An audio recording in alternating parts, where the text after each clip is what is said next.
Hello, ladies. I'm going to let you simmer on low for a few minutes and get your space. Then we'll start at the hour.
Hi, you two.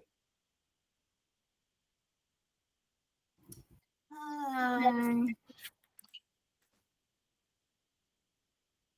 I'm so excited.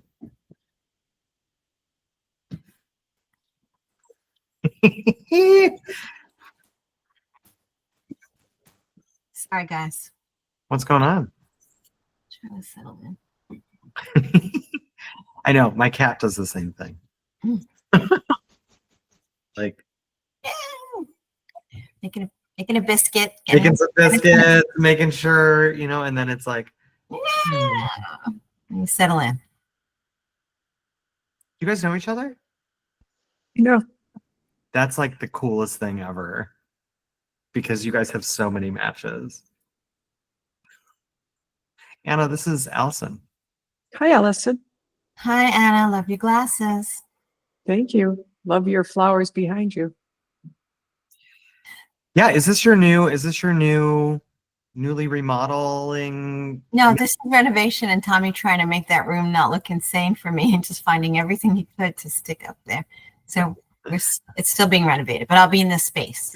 Yeah, no, it looks beautiful. It looks very looks really nice. Are you happy with the reno? Yep, I'm happy I'm staying here as opposed to going to his parents' house. So that makes me very happy. And yeah, Wait, you didn't want to go live with your partner's parents? no, I didn't. Even though we were building them their own wing and I would be on the water, still was not liking it. I love it. Where do you live? I live in Long Beach, but they live like 5 minutes away on the water. It's really beautiful, but there's just a lot of energy. And I'm a lot, as you'll probably learn quickly. Well, This is better this way. Alison, how long have you been taking classes with me? I think maybe 6. Is it maybe 6 I years? think it's 6. Allison's been through all of the spin cycles that I've offered. wow. And I was saying I was going to take a break, and then I was still like in the middle. I felt like I'm still like kind of stuck. You're like a pair of wet jeans at the bottom of the washer. Like we got to send it through a couple of cycles more to get them. And then Carrie was talking about how Marjorie had such a great experience in this class, and then Marjorie was talking about it. I was like, okay, that sounds like a good next thing. I feel like it is for you. Yeah, I wasn't ready to go. I wasn't ready to quit AA. You know what I mean? I needed something. I've got nobody that I could talk to. Tommy doesn't even want to hear about beings or anything else. He's come out and attack me every class day. And who am I going to talk to about this? You know what I mean? Yeah, love it. I'm so glad you're here. I think this is going to be really great for you. Thank you so much. And Anna, Alison, this is Anna. Hey, Anna. Hi. I'm a lot too. Uh-huh. So together, the three of us are just going to be a fucking lot Oh boy. for the next 15 Jazz minutes. hands though, at least. There'll be some song and dance at least. It won't be boring. And Anna, you've been around for like a little over a year now. Is that about right? Yeah, I signed up just so that I could take this class. Yeah. Oh, Like I don't know, there was something about it. I was like, I want this one. How do I And get I made here? her wait. I made her wait until she was ready. I did. And she's ready. you need some skills. We'll see. Alison just completed Art of Celestial Navigation, which I taught as a 8-week class rather than a training. But Alison, I know you. I wanted that. Yeah. Well, you took Astral 3, didn't you? When I offered it before? Mm-mm. Oh, I thought you did. I think we took something else. Oh, got it. I wanted it though, but it was like there was something else I needed. Yeah, of course. I mean, everything in its right place. That's the idea. Well, I'm super stoked. So what I love so much about this is the energy that's lined up for you guys. And this is like, it's tight, it's efficient, which I think speaks to both of you in a certain way. Like there's not like 6 people to like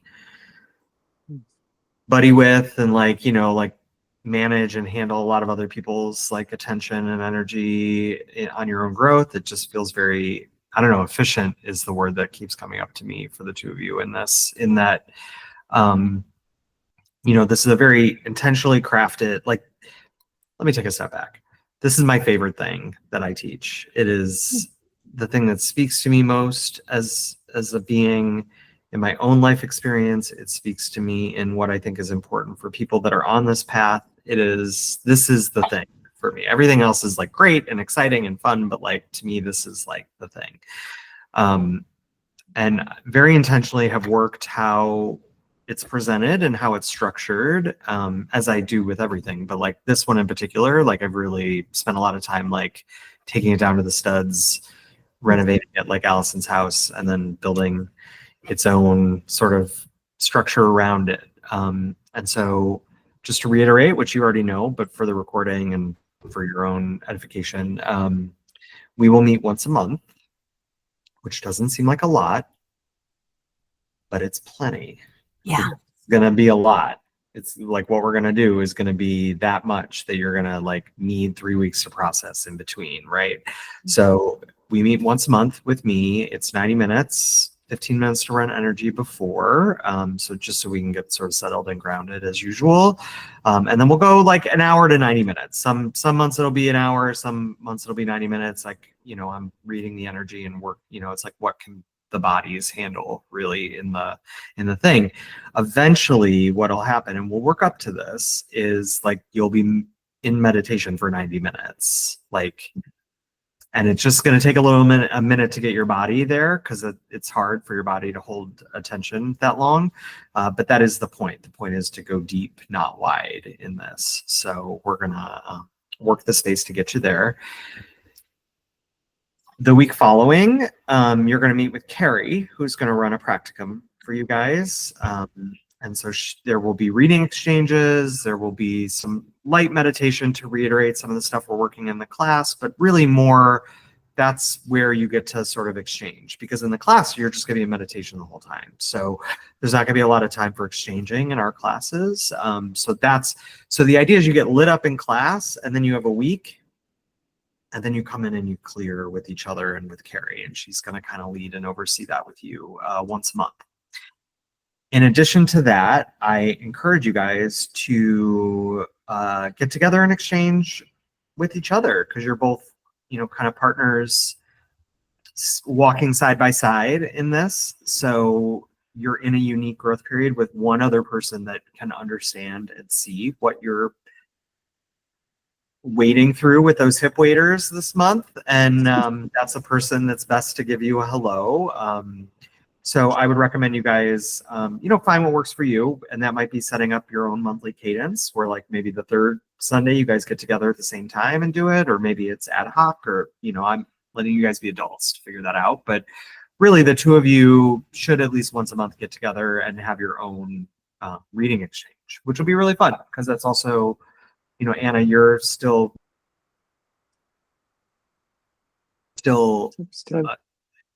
and a good place for you to start to learn that you can do this on your own, like without somebody sort of overseeing or holding the space. And that's another muscle to start to learn, is how you hold the space for yourself. So this is all very intentionally structured around that. Carrie and I are also going to offer discounted support sessions for this. So those will be like 45-minute sessions where if you really hit something or really want some extra work or coaching, we'll both be available to you. No one's me, and I get that everybody wants me, but Carrie has been working with me in this space for several years and has like a real spiritual seniority with this information and with this space. And so as much as I know you all want me all the time, like I will encourage you to also like lean on Carrie for support, and we'll post those sort of how to sign up for that with her if you need it. And also you may not need it, and that's fine too. It's just there if you desire. But Carrie has a real seniority in this space, and I'm not just saying that. Like she knows her shit. So you know, don't just dismiss her because she's number 2 or the TA. I signed up because Carrie said to, actually. Much as I love you, it was Carrie's endorsement that made me do it. Finally. Carrie's like, it was really amazing. I was like, you know what? Great. Cool. What is this class about? I will stop talking, but this is really more for the recording and all that kind of stuff. this class is really about spiritual autonomy, which is the guiding thread between all these things. And what that means to me is learning tools that will validate and give you the perspective to direct your own spiritual experience rather than relying on an outside authority to validate it. I mean, that is what the whole academy is about in general, I think, if I had to sum it up. But in particular, this 15-month arc is really about digging in and figuring out what's in the way and how do you reclaim and own your autonomy on a spiritual level. And so we're going to look at like past lives related to that. We're going to look at energy in this lifetime, control energies, structure, authority structures, things that are in the way of you sort of seeing and knowing and owning what is your truth in any given moment. And how do you bring that into your life in a way that allows you to feel sort of self-directing and autonomous? I know. And both of you, this is like the thing. This is like the thing for both of you. This is the prescription I needed. Right. So the symbol that I use for this class is the symbol of the labyrinth or the hedge maze. And you've probably seen that on the pictures and stuff that I picked to sort of market it. But that's very intentional. It's not just because they're pretty and I like them, although they are pretty and I like them. But it is intentional that that's the symbol I'm working, because if you recall, a symbol is a picture that's densely packed with information. Not unlike when you are in a car and you come up against a stop sign, you don't have to think about what to do. You just to stop. Like it's very quick, right? And within that symbol is contained a whole bunch of information and experiences and pictures that sort of tell your body and tell your spirit how to engage with that symbol, right? So the symbol that I'm working with is that of the labyrinth, and it's very intentional and specific why that is. Your life is that maze, is that labyrinth, how I see it, which is that you're working your way through a bunch of pictures. Some of those pictures are your pictures. Some of those pictures are not your pictures. Some of those pictures you chose when you took this lifetime. Some of those pictures were given to you by the people you in your family group, in your social groups, in the community you were raised in the culture that you were raised in. And I think it's very topical today because I think as Americans, we're all starting to reevaluate the pictures that were given to us and like, are they real? Like somebody posted something really funny the other day that was like, what radicalized you to be a lefty? And I'll tell you exactly what radicalized me. It was getting up and saying the Pledge of Allegiance every morning in elementary school. And what I'm starting to realize is that when they made us do that, they didn't mean for them. And what a picture is that, right? So this is all about being in that maze of pictures, and your whole life can be represented by that symbol. Now, the funny thing is there's twists and turns, there's dead ends, there's, ways to get to the middle. But what happens when you get to the center of the maze? Do either of you have any idea what happens when you get to the center of that hedge maze? What's there? My truth. Yes, both of those. Both. Yes to both. You.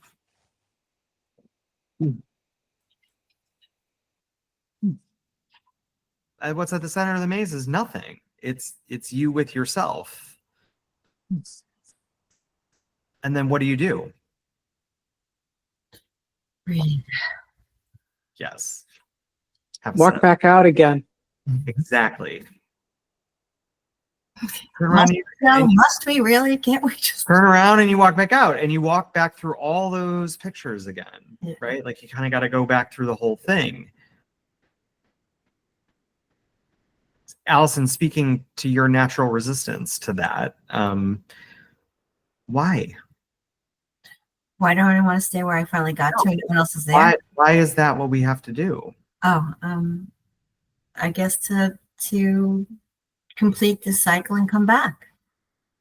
So from my vantage point, what the more evocative answer is, what if you get to the center of that hedge maze, center of the labyrinth, and what you find is you. And then what if you get to blow it all up and reset the table? Different pictures on the way back, you mean? And maybe it's not even about going back. Yeah.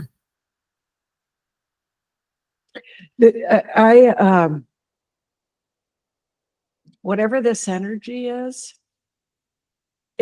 I don't know which part of me, I feel like, holy shit, hold on tight. My life might just get all blown up. Might not, but I can feel I can feel that energy. Yeah. Right. Because what we're taught is that these pictures that you've been navigating your whole life and trying to get your space with and trying to, you're like clawing your way through like a zombie movie, you're kind of like clawing your way through all the stuff, like that you're not in charge of that, or you don't have ownership of that is what has been given to you. Except what if when you finally get to the center of that and find yourself, you actually get to change the whole game? And I see that as sort of like resetting the table, or sort of blowing the whole thing up and creating a whole new set of pictures. And maybe that new life, that new set of pictures isn't a maze. Maybe it doesn't have to be that hard. So this class and the space that I'm holding and the way this is all structured is to create a container where you can get to the center finally, which is the thing that's been so hard. And then my hope is once you get to the center that you have the freedom and the authority and the autonomy to blow the whole thing up and to recreate it from your own truth.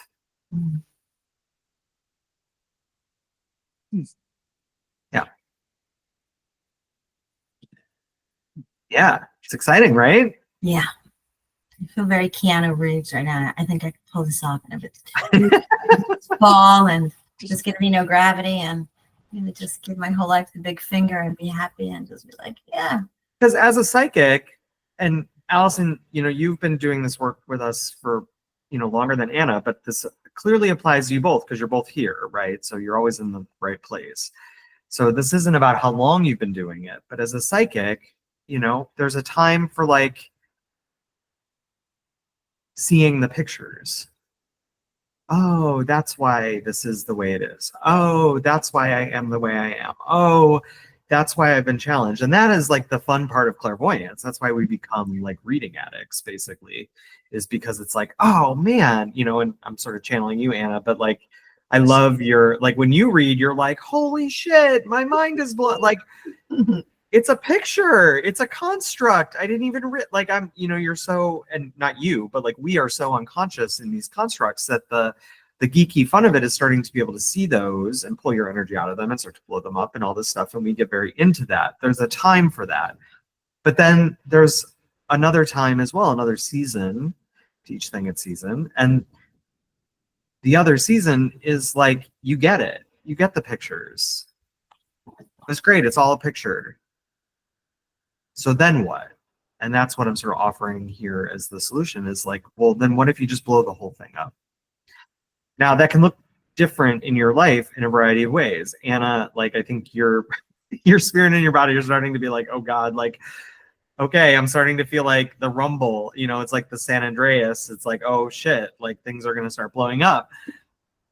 I have a feeling the way that this expresses in your life will be radically different than the way this expresses in Alison's life. She's already blown a lot of the pictures through different trainings and different class. Like, so this will not look the same for either of you, but what is true underneath it, the underpinnings of it will be the same, right? Alison, I don't expect you to, you've already passed the Rubicon with Tommy. You've already decided the life that you want to be in. I don't know. You're giving me that look, so maybe not. But like, you're right. Rubicon is exactly what it is. Nobody likes me anymore, Anna. By the way. So I'm gonna give you my phone number. call me. Have nobody.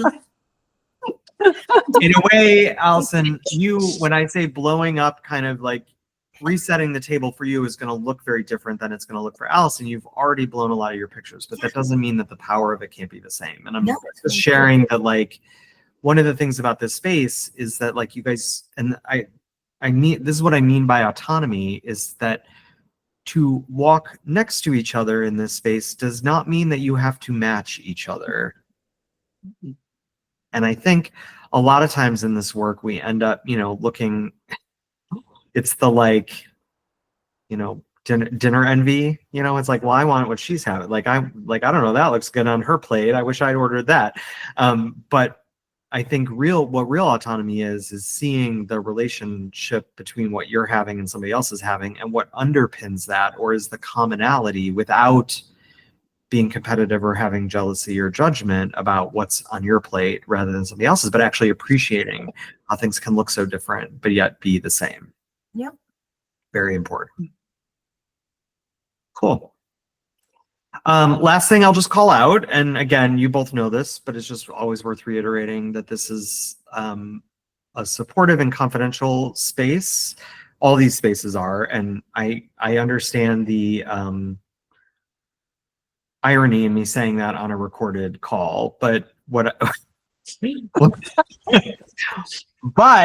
will say is that this is why the recordings will be posted in the class group, which you will have access to as long as you have a free profile in the community. You can revisit that information time and again, but this is why I don't let people download those videos, is because, not that I want to control it, but I do want it to be confidential. And to me, allowing people to download and keep classes would, I don't know, change the confidentiality of it in a way that wouldn't feel comfortable to me and probably anybody else. Yeah. So It would inhibit me all the time what I say if I feel like we didn't have that there. Yeah. And the only people that will be given access to this class are the two of you. So I'm not selling or sharing these recordings of this class with everyone outside the two of you, but it will exist forever well, maybe not forever. I don't know. Until I blow everything up, it will exist for you for your free profile. That could be next week. It could be, and I'm not saying it won't be, but like, just pointing out that, like, what happens here stays here in a certain way. And then, just to validate, we don't record practicums for that very reason. That's a raw space of you having permission to play and not feel like you're being recorded and observed by others. And then, of course, whatever you guys choose to do on your own, if you want to record those and keep them for yourself through whatever means, Zoom or whatever, even Meets or whatever you want to do, like, that's between the two of you to decide how you want to do that.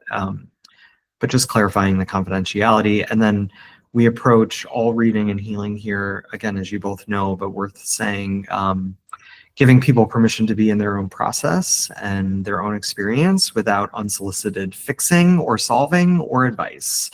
So it's one thing to share your perspective and what you see about something with someone. It's another thing to tell them what they should do or what they should be doing from a place of authority or seniority over someone else's process. And just reminding everybody that that's what we're mindful of here, is that you're communicating what you see, and the person that you're communicating that to can take it or leave it. Take what you like, leave the rest. Cool. Any questions, comments, thoughts about all this as an upfront? I'm sitting here thinking, what the fuck have I just done? And like, yes. Like, it's like this mixture of like, holy shit, and oh my God, at the same time. know. Yes. Yeah, I think also you're like, there's an enthusiasm. You've been waiting for this. You've been waiting for this for a year. Like, you wanted to sign up for this the day you met me, and I was like, you got to wait and get there, and you did. And so there's a completion in the beginning of this in a certain way. You completed your 1 year free trial, and now you're in it. So I'm a little tender, so that's all. I can feel all this.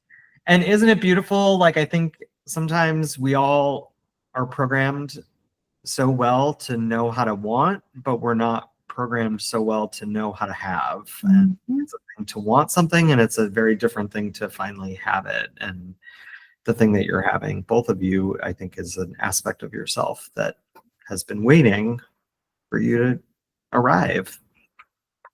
Here it is.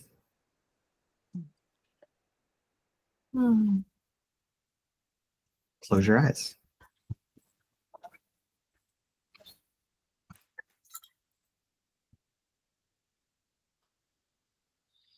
Just take a couple of nice deep breaths.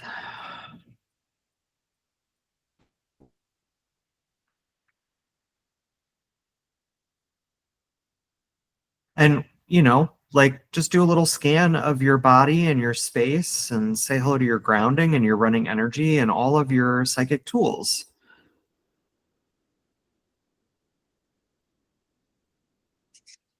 And that might include, you know, blowing up your grounding and recreating it. It might include saying hello to your earth and cosmic energy. It might include moving deeper into the center of your head. You have all these tools and ways of focusing your attention on yourself to get your energy and movement. And would you just take a minute and calibrate to yourself?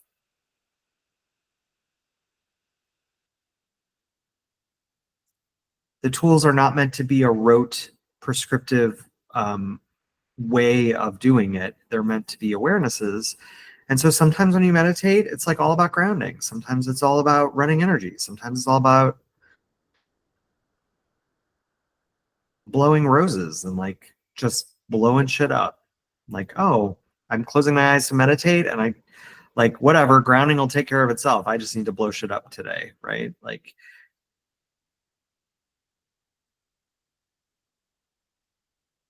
so give yourself some space and some freedom to like be autonomous in your practice and know that you have all these tools and there's not a right way to use them or a right order for them to deploy in. But instead, sort of scan yourself, scan your space, and get your space back.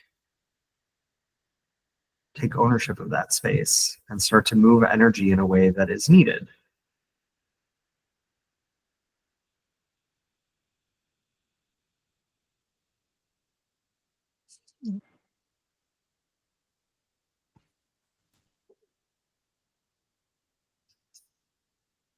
Find the center of your head and just settle in there and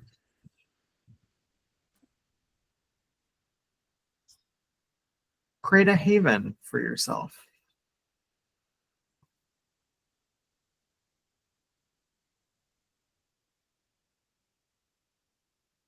What's going on, Anna?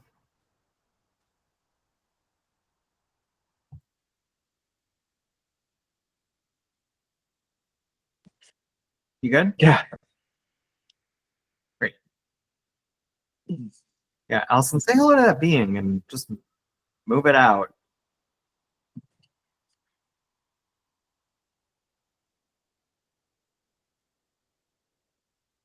Great. So in the center of your head, I want you to create a haven for yourself. And what I mean by that is just a comfortable space that is meant for you. So I'm into interior design. So one thing that I do when I move into the center of my head is I like start blowing things up and changing things up and redecorate a little bit.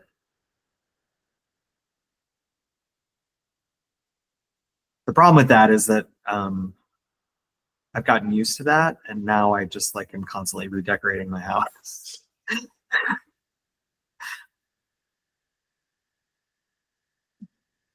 I just got everything the way I want it, and then I was like, you know, I should really change that wallpaper, even though I just put it up 6 months ago. But there's something to owning your space and to making it reflective of you in present time today. So the center of your head is not a static, still space. It's a space where you get to be in present time with you, your body and your energy system. So give yourself a comfortable place to work energy there in the center of your head. Notice your grounding and your running energy in your body below you. And then would you start to say hello to all the other people that are in the center of your head with you? And it's literally like just looking around you. Like you're standing, the picture that I always see is like, it's like when you're walking in the city and you stop at a stoplight and then you like start to notice all the people standing around you at the crosswalk, you know, it's like that. So just start to notice who's standing at the crosswalk with you. And you can start moving them out. So you can drop them down your grounding. You can put them in a rose and blow them up. You can put them in a rose and hand their energy back to them. And if they don't want it back, you can blow it up or ground it. And that might be family, it might be friends.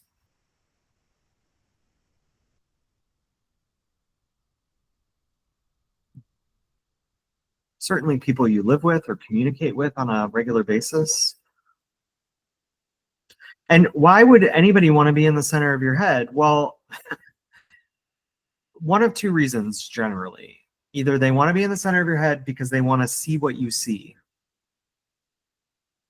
or they want to see how you see them, or they want to live in the picture of how you see them. And we do this to each other all the time.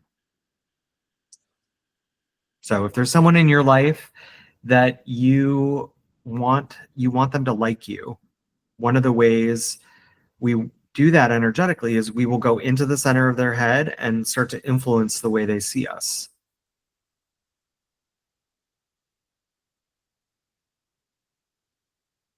So other people are doing that to you right now.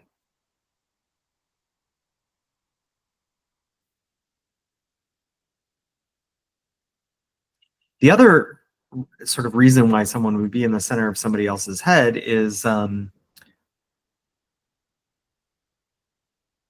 don't get you.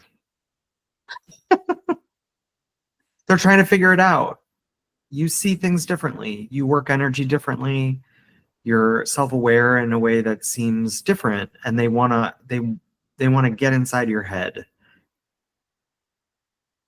They can't figure you out.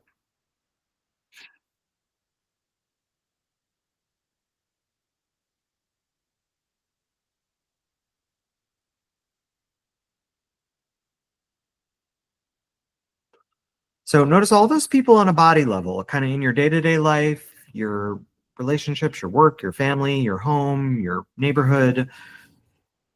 Oh my God, if you own your home and you're in an HOA, like, oh my, like I can't even. They're like all in the center of your head. All that busybody energy.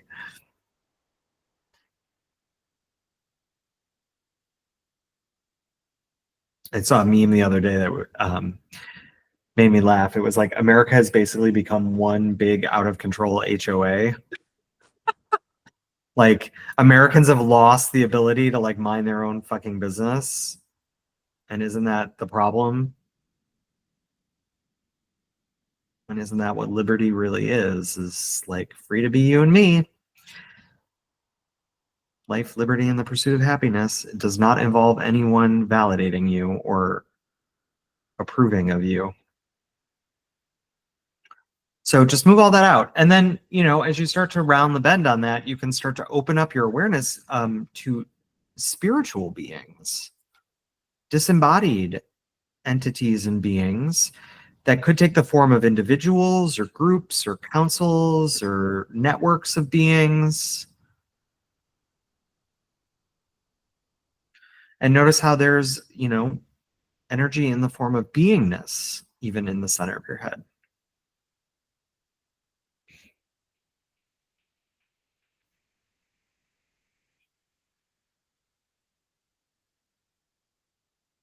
And start to move all that out. Even if it's stuff you like or you're in agreement with or like, you know, isn't a problem. That's great. It doesn't have to live in the center of your head forever.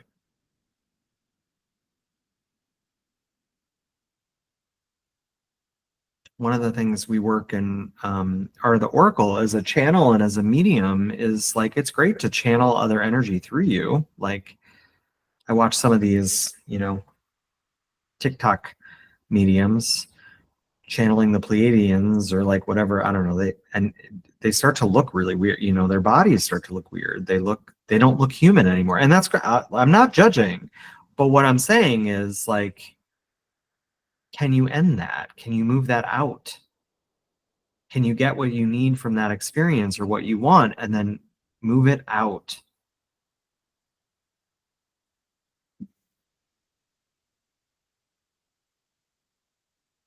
Go to a great concert, your favorite band or musical artist or something, and like, yeah, like run that through you. Like, that's what's fun about it. That's the magic. The magic is feeling that other energy through in you. But then put it in a rose, move it out of the center of your head. Run some earth and cosmic energy.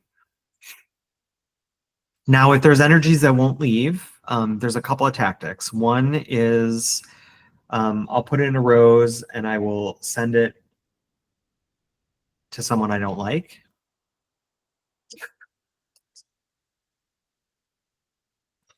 COD.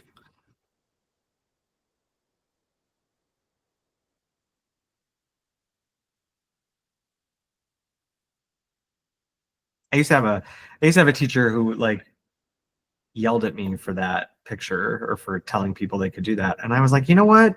Those people I don't like, they like, you know, throw energy at me all the time. Why should I be the bigger person? I'm not, you know, you don't get a gold star from some higher authority for being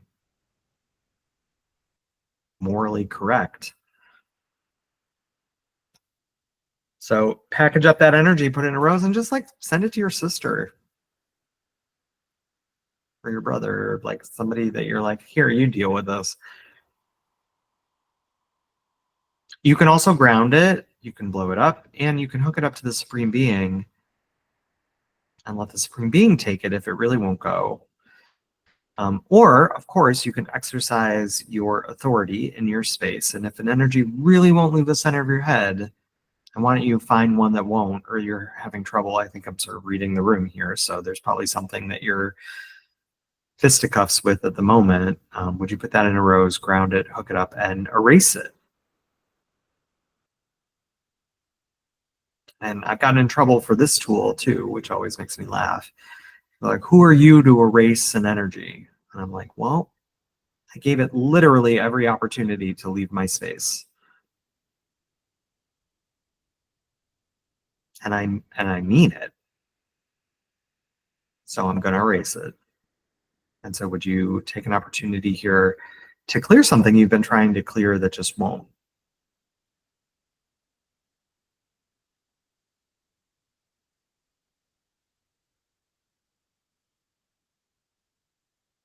Now, as you're moving that out, say hello also, and this is the last thing we'll do here, but like say hello also to like friendly and helpful beings, like guides, spirit guides, healing guides.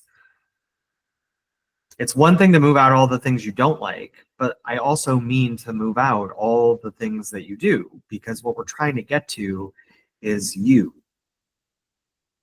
Some kind of authentic, original essence that is you. Before and after all that other influence, including the stuff that you like.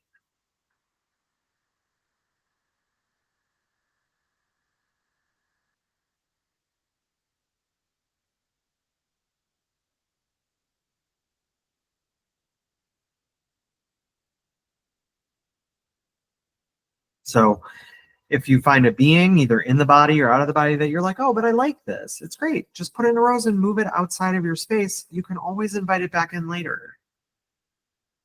It doesn't have to be permanent. It's just you creating this space for you here and now.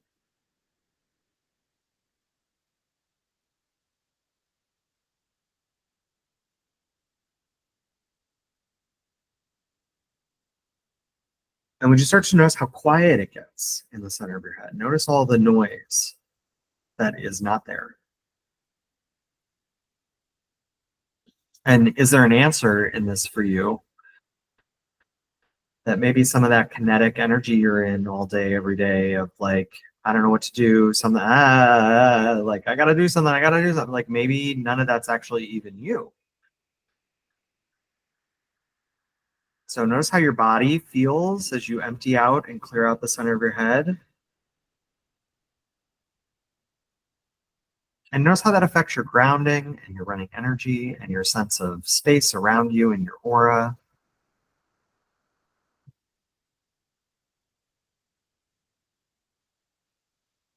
And as we kind of round the corner of this clean out here for today, would you be under your gold sun? So look up above you from the center of your head, and would you say hello to that gold sun that represents you?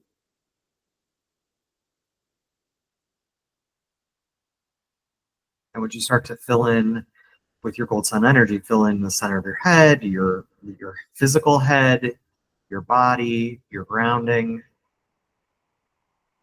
even your aura around you, just sort of bask in and, marinate in your own energy.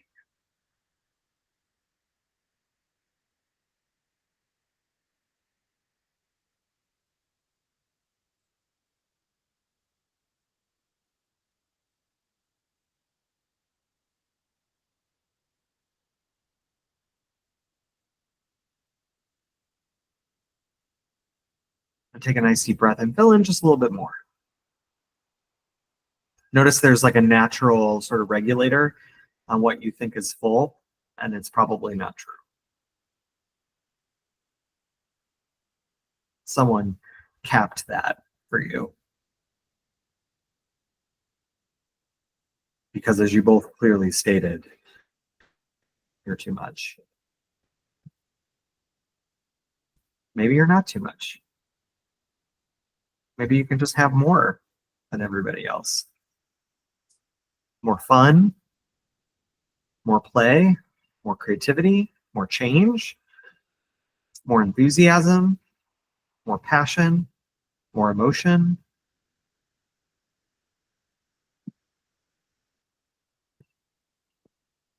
There's nothing worse than somebody who can have so much being artificially limited by someone else's picture. So fill in deep, fill in all the way down to your first chakra.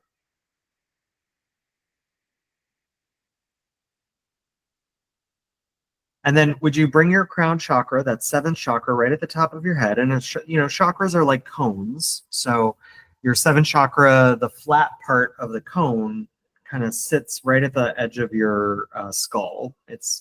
The chakra's in your head. It's not floating above. So say hello to that seventh chakra.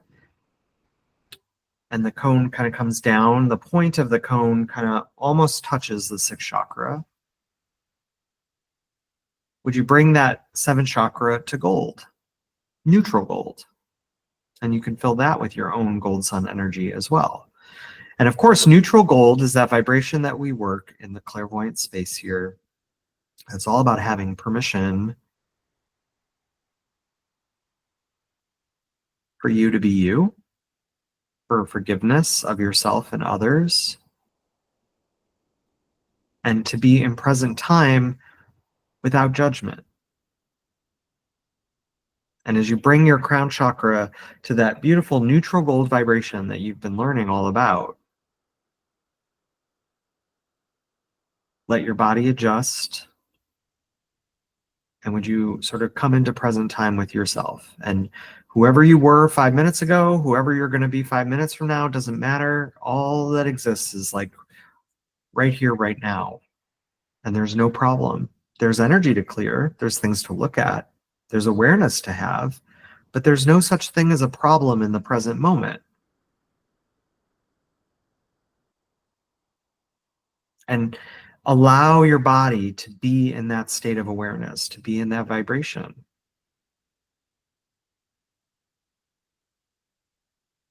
And notice how all that energy of like problem solving is very self-perpetuating. So how much of your day on a scale of 0 to 100%, just put up a little rose gauge. How much of a scale is on a 0 to 100%, how much of your day is spent in that problem solving energy, when actually what you would prefer to be in is presence, is the present moment. The future will take care of itself. The past, despite what physics is discovering, that there's an alternate universe that runs parallel backwards. I don't know. That's very weird to me, but sure. The past is in the past. It's not real. It doesn't exist. So like, what are you trying to change? And as you come into the present moment, let your body sort of be in that vibration. And would you create out in front of you a big fat rose and put it in anything you're ready to let go of or clear, and then push it to the edge of your space and blow it up.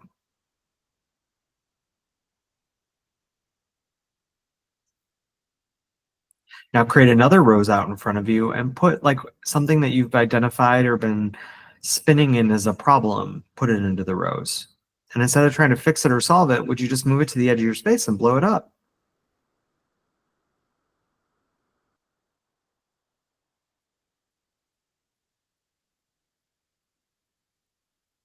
And notice how the solution to the problem you seek is actually space. And as you put things in roses and move them out and blow them up, what you're really creating is space.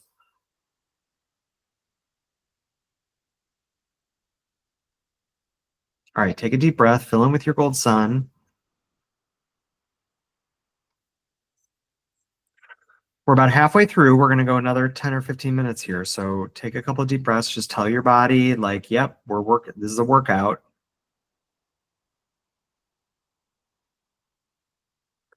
Part of what I'm noticing is you guys both have really had this clearing and this healing. And in part, your spirit's like, okay, thank you. I'm ready to go. Like, I got things to do now. So notice how there's like all this stuff you sort of innately or intuitively know you now have the space and energy to go do when you're done. Like you just made a bunch of space. So now you can go do things and have things and create things. And part of you is like, great, can I just go do it? Except we're not quite there yet. So blow a couple roses, bring yourself back into present time in the center of your head, run some energy, sort of stay here.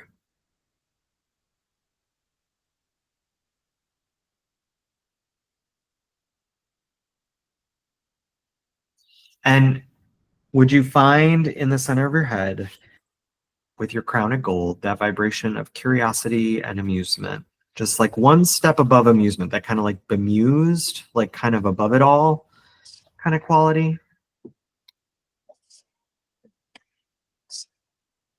And this particular vibration of curiosity and bemusement is really effective at helping you have distance and space from things. If you can look at it from curiosity and bemusement, you immediately have space with it. Huh, look at that. What is that? It detaches that energy from you. It like is no longer identified as self. So find that vibration of curiosity and amusement. And that's really where we're going to work from this whole 15 months. And it's a muscle.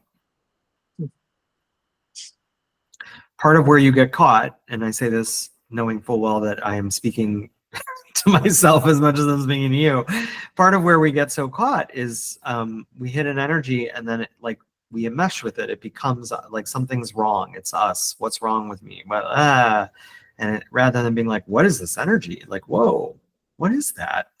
This is weird. This doesn't feel good. What is that? That can't be me. So part of your growth period in this 15-month arc is working that musculature of curiosity, bemusement, and having your space even with you.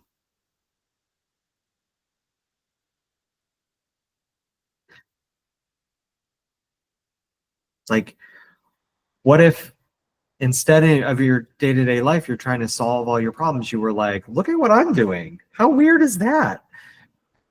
Look at me being so angry. That's funny. Why? Why am I so angry about this? And then you can do something about it. Then you can clear it. You can change it. You can shift it. All right, blow a couple roses, take a deep breath, and then would you bring a little bit of your attention, just, working from the center of your head, that same space, bring your attention down to your first chakra and say hello to your first chakra, just like you're saying hello to an old friend.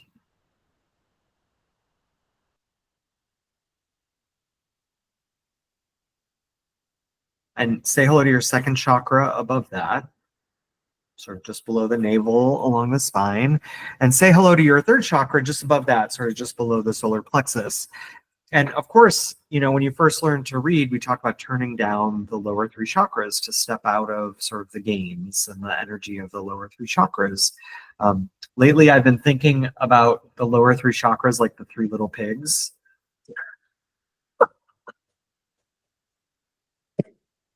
Like brick, straw, and wood. So say hello to your first chakra and say hello to it at that vibration of like the little pig who's built his house out of brick. First chakra is all about safety, security, survival. Sort of very root pictures and issues, health, overall health and well-being of the body. And notice that you've built a house of brick. Nothing can blow it down. Except the problem with brick is it doesn't move. There's no movement. So blow your pictures, clear whatever energy is sort of stuck or static here. And then notice on a scale of 0 to 100%, how open or active or receiving and projecting is your first chakra. Is it very active and engaged? Is it like turned on? And if you live in America in 2025, I think it's probably pretty open. It's probably pretty lit up. I don't know that I have a decision in my life that I don't consider, is everything just going to fall apart in a few weeks? Is this like, should I buy this new stereo? Because like, am I going to wish I'd saved that money when the economy collapses in a month? Like, that's very first chakra, right? It's like I'm existing in a space of survival. So what I want you to do is, as you become aware of where this is set for you, would you start to tune it down? Just like a stereo dial, just start to tune it down from wherever you find it, all the way down to 10% open. Which is about the minimum that your body needs to actually survive. Like your body does need to, you can't like, pull out all of the foundation or the structure there. You want to have a little bit of give and take in that first chakra. That's about what it needs as a baseline.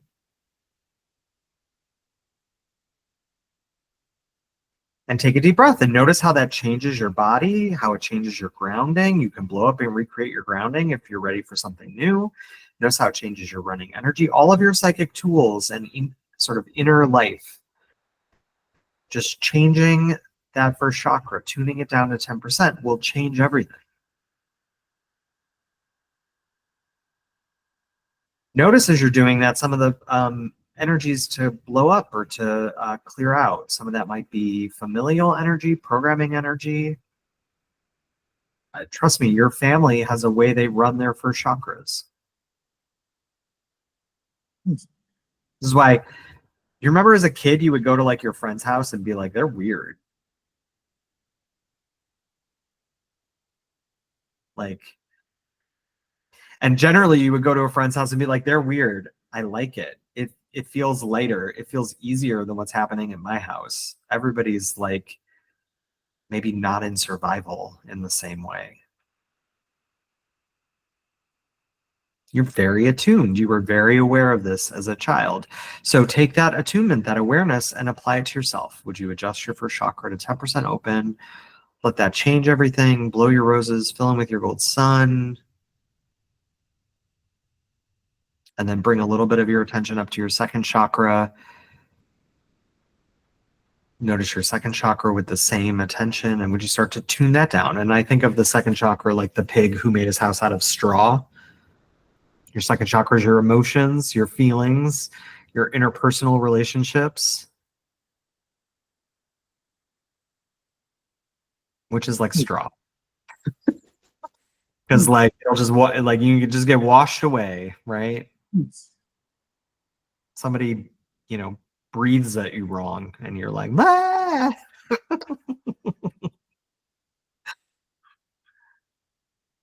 So start to tune down your second chakra from wherever you find it, 0 to 100%. And so I think it's fun to check in and see what's the number, and then start to tune it down just like a stereo dial to 10% open.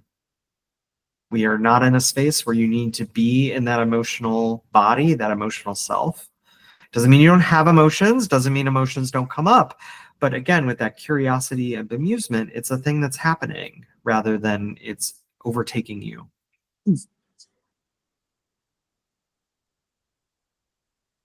And that's both good and bad, right? Like, it's lovely to like be overcome with gratitude, to be overcome with the emotions that we like. But that can take you over just as much as the ones you don't. So tune that down to 10% open. Step out of the games and the in and out of that emotional awareness and sonar, and find 10%. Fill in with your gold sun, blow some roses. In particular, maybe look for some of the pictures and the energy here where you are in a very open or lit up emotional state to compensate for people around you not having any emotion. So you're like doing the heavy lifting for, you know, maybe everyone else. Like, well, if they're not going to have any emotion, I'm going to have 5 times as much because somebody has to.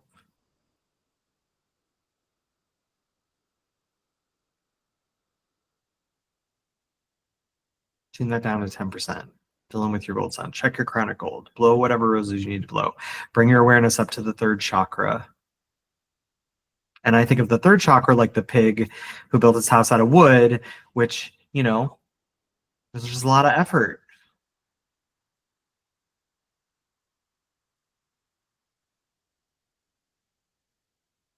It's sturdy. It's a structure. Maybe not like brick, but it's a structure. And would you start to tune down your 3rd chakra? And, you know, 3rd chakra representing energy distribution, effort, non-effort, will, power, authority.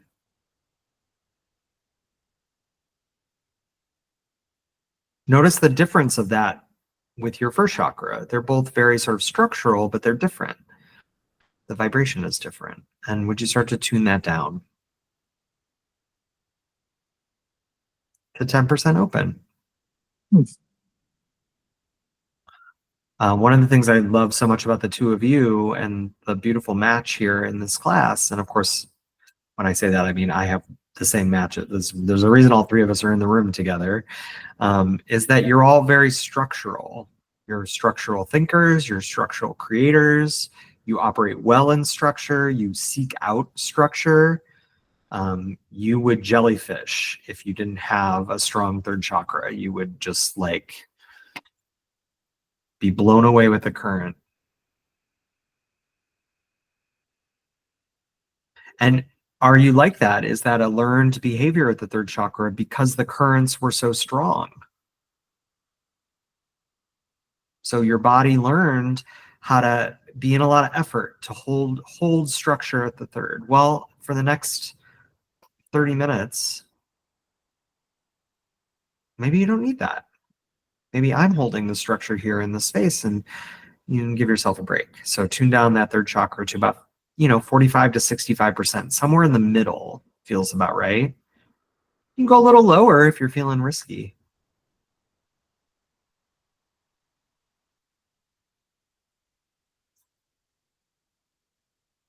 Now, one of the things to notice as you've been doing this is that lowering these 3 chakras, notice that you need less energy to power those chakras. And there might be a rose to blow and a light bulb to kind of go off about this in your life. Like, what if you sat in your life like this? Wouldn't it make everything easier? Every meeting, every interaction. I catch myself all the time. I'm like laying on the couch watching Netflix, and my third chakra is like, you know, an Andrew Carnegie steel factory. Like, I'm not even doing anything, and I'm like exhausted, you know? So notice that tuning down of those three chakras particularly allow you to run your body, be in your body, be present in this moment with a whole lot less energy, a whole lot less effort, maybe than you're used to.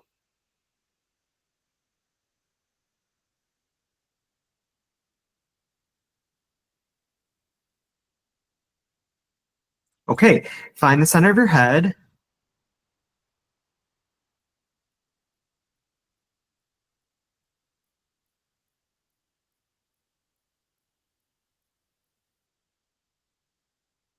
Get your gold sun, check your chronic gold, and notice this is really cool. We haven't done anything that you haven't done before. We haven't done anything that's new here, really, but you're new.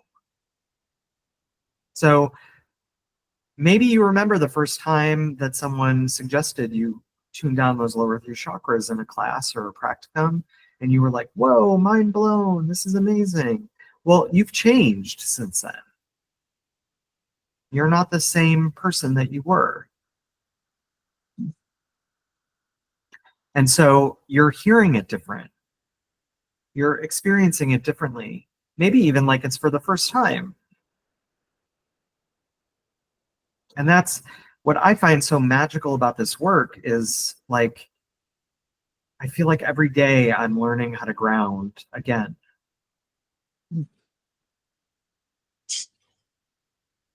I feel like, you know, every time I move into the center of my head, it's like new.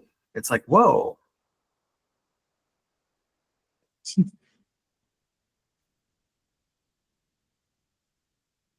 So create out in front of you like a rose for all that like sort of hierarchical thinking and that like accomplishment based pictures around learning and experiencing where it's like, oh, I already did that. And I'm not saying either of you are like in that or those kinds of people, but there's probably pictures and energy in your space around it.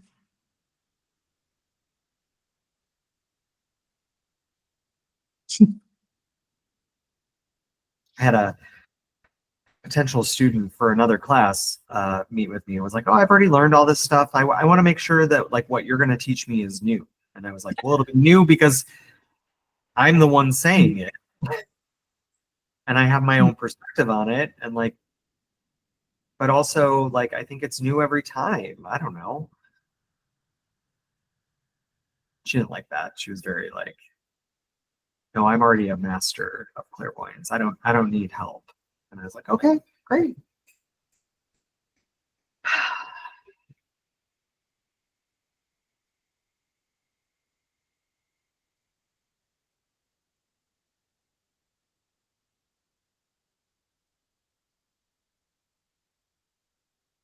Okay, be under your gold sun, just check in with yourself, be running energy, all that stuff.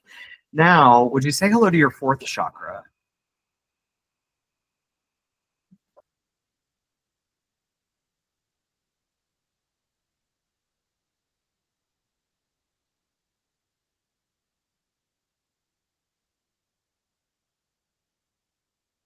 Your fourth chakra is your identity, your affinity.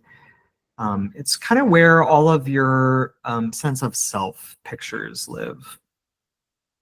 The ego is kind of in the fourth chakra. And of course, it's very popular in spiritual circles to, you know, kill the ego, destroy the ego, remove the ego. My perspective is a little different. It's that, you know, nature is so efficient, it doesn't give us anything that isn't needed. So if it exists, there is a need for it. The problem becomes when you have no ownership of your ego and your identity pictures. So what I'd like you to do is take that first chakra, say hello to it, and would you notice where is your fourth chakra on a scale of 0 to 100%? Is it blown wide open? Sometimes referred to as a black hole of neediness. Is it tiny, tiny, tiny and closed down so that you don't need anything and you know no one notices you and no one sees you and you don't make a sound?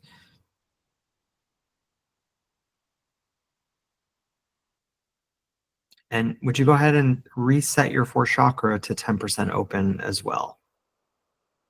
And just like those lower three chakras, 10% to me feels and looks about right for, like, it's there and it should be. Yeah, I'm a human. I like when people tell me they like me. Yeah, I'm a human. I like when people tell me I've done a good job. Yeah, I'm human. I get upset when someone tells me I didn't. But at about 10%, it doesn't own me or my response or my behavior.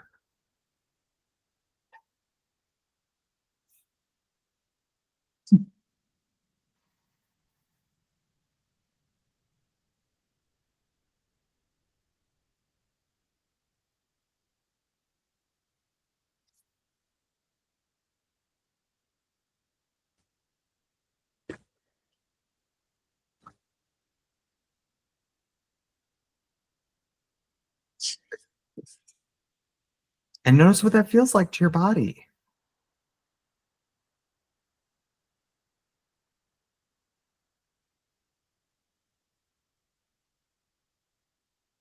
We all know people in the world that are, it's just never enough.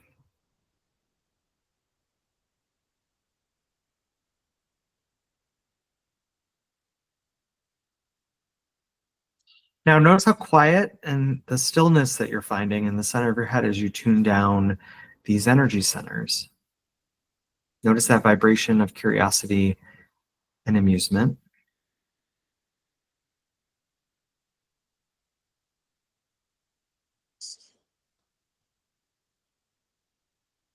Now, let your lower four chakras, 1, 2, 3, 4, let them just kind of bounce back to wherever they want to go.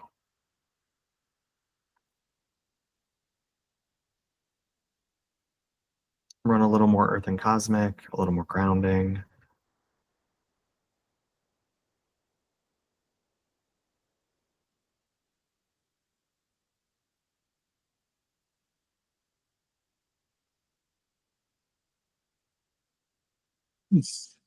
And then would you just maybe look at a picture or look at the energy in a rose or just intuit, just know, like, what did you learn in spirit today doing this exercise? And what did you show your body was possible today?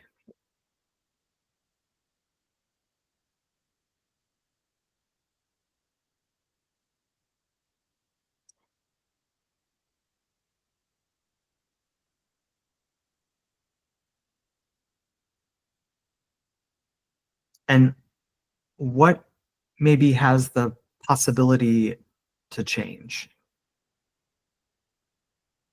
What did you show yourself was possible?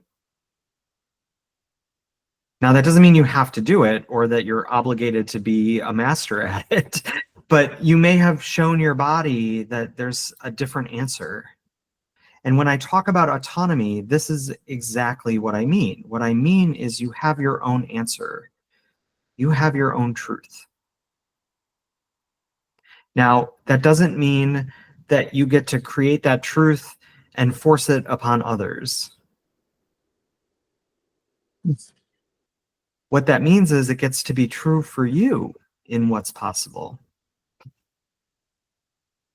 So, you're probably not going to have a lot of success if you, get angry at your mom or somebody else and are like, tune down your fourth chakra.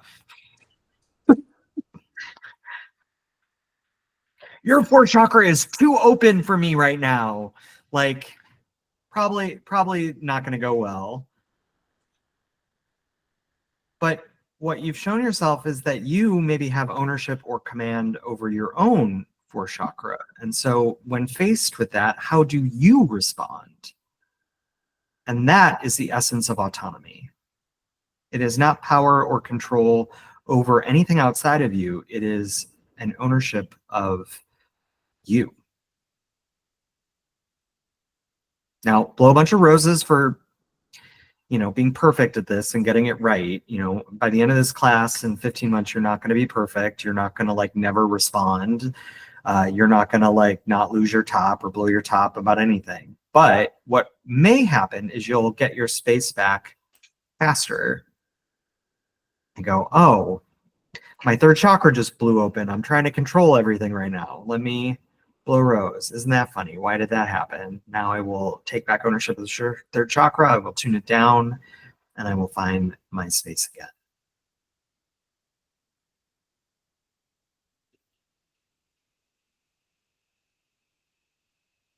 And if you get anything from this journey, my hope is that you move the needle just a little bit on that in the body.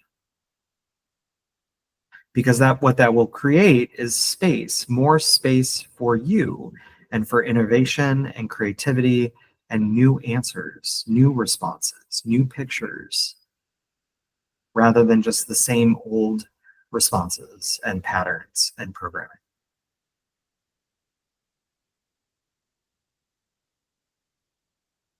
Okay, go ahead and say hello to your gold sun. Just take a nice wash and fill in with your own energy. Say hello to the space around you, your own body.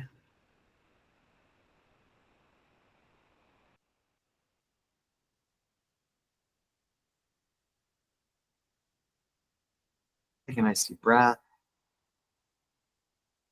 And go ahead and exhale and open your eyes and come on out.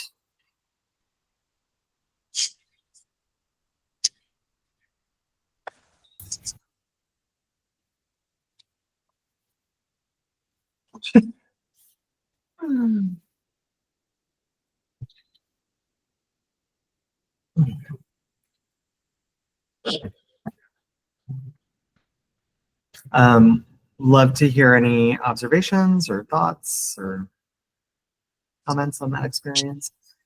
How you feel? I feel like when I have a spa mani-pedi and 20 extra minutes on the calves and the feet, someone else working my back, and I'm like, I love this. I deserve this, and this always makes me feel better. Why am I screaming and doing?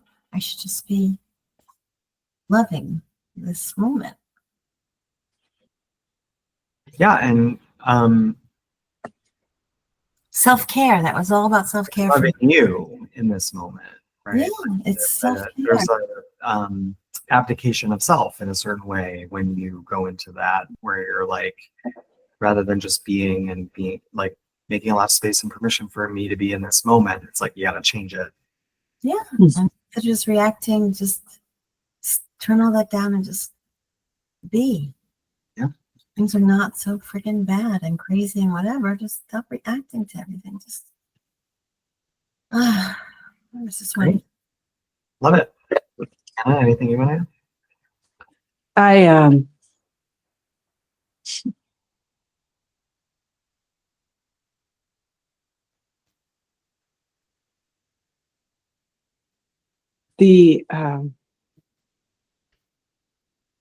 I'm going to find the words. It's okay if you can't. Well, there's beauty. There's this, the image that came into my mind as I came to this still lake. But what I have is blowers going on with windstorms going on my body that are 100 miles an hour, that I have a choice of pulling out the plugs.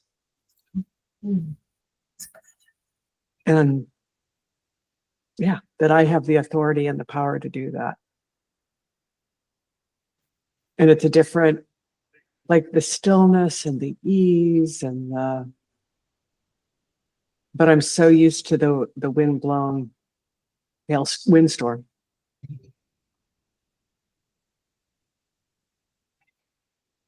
Beautifully put. Yep. It's fabulous imagery. Love it.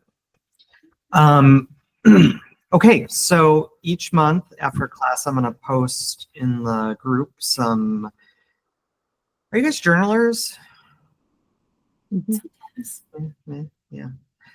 I don't know, maybe something to play with. I'm going to post some journaling prompts for yourself that will support the practicum that's coming up next week. So like things to think about in between class and practicum to like sort of get you ready to take a look at some pictures next week. I will also put some reading prompts and some meditation prompts, like things to maybe go look at. So trying to give you a little bit of like homework to do in between when you have time. Don't feel obligated. And if you never do it and you just come to class, like you're not going to miss out on anything. It's just stuff to make the experience maybe a little more rich for yourself if you have the inclination. The more you give to yourself, the more you will have out of any experience, not just this. So some ways to help with that. And then I will post a class. You're welcome to go back, obviously, and you know, redo the meditations or stuff as you choose. Homework also, play with those lower 3 chakras. You know, I feel like when we first teach this to someone, it's like revolutionary, you know, and then it becomes like, oh yeah, that, you know, and like kind of lose track of it a little bit. But maybe this is the thing this week to really play with. Like, what if you lowered those before you went to bed? Like, you can do that probably in 5 or 7 minutes in meditation. Like, just sit down, get in the center of your head, like tune down all 4 of those chakras before you go to sleep. Like, how would that change your experience of dreaming? Yeah. Super cool. What a journey. All right, you guys. Enjoy what's left of your weekend and have fun next week, and reach out if you have any questions. Thank you. Thank you. Welcome. I'll see you later. Lots of love. Bye. Bye.